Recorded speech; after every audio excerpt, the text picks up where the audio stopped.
Le quotidien vous lasse et vous cherchez une raison de vous lever le matin, quelque chose qui vous passionne.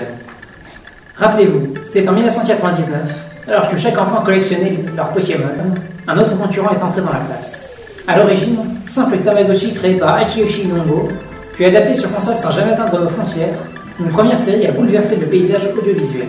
Nouveau phénomène de même ampleur, Digimon a connu un succès fracassant, multipliant les produits dérivés. Les aventures de Tai, Matt, Tekka, Joe, Izzy, Sora, Mimi et Kairi ont alors passionné les foules, montrant que contrairement à Pokémon, où devenir dresseur était d'une banalité confondante, il existe des élus, appelés Digisauveurs, pour qui des monstres digitaux sont dessinés, et qui au fur et à mesure de leur renforcement d'amitié deviennent de plus en plus forts. Des guerriers bien plus impressionnants que les Pokémon, qui sortent d'un œuf avant de devenir disciples après un entraînement, capables d'évoluer au niveau champion, ultime et même méga pour certains d'entre eux.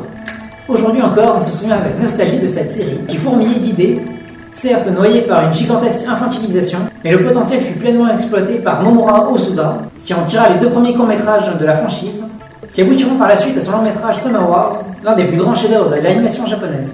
En 2000, la franchise était alors à son paroxysme de popularité, ressortant tout juste d'un mix entre les 3 premiers courts-métrages devenus Digimon le film, et qui passait alors à une saison 2, qui s'annonçait sous les meilleurs auspices, avec un passage de flambeau pour une nouvelle génération, toujours emmenée par Tekka et Kairi, les 2 seuls anciens Digisauveurs qui reviennent.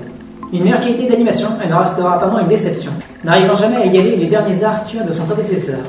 Et la fin de cette saison 2 brisera les rêves des enfants en banalisant le statut de Digisauveur, se propageant à travers le monde, et qui n'est désormais plus le symbole d'élus d'humains. Depuis, chaque nouvelle saison réinvente le principe, sans jamais atteindre le même niveau. Néanmoins, l'univers étendu des 2 premières saisons avec les 4 courts-métrages qui y sont liés vaut quand même le détour pour l'univers et sa richesse, l'aventure, le design des monstres et la nostalgie entourant les personnages. Et 15 ans plus tard, l'espoir renaît avec une série événement prévue pour le 21 novembre au Japon, appelée Digimon Adventure 3, prenant place 6 ans après les événements de la première saison. Compte tenu du potentiel d'origine et du soin apporté à cette nouvelle série, on peut s'attendre à un niveau de qualité assez extraordinaire. Alors, à tous ceux qui ne croyaient plus, qui ont abandonné leur rêve, sachez qu'il y aura toujours un espoir dans le monde exceptionnel. Ready? Let's go.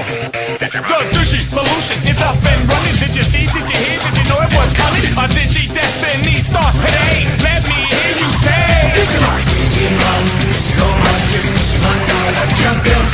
Digimon, Digigo Masters, Digimon Gala Champions.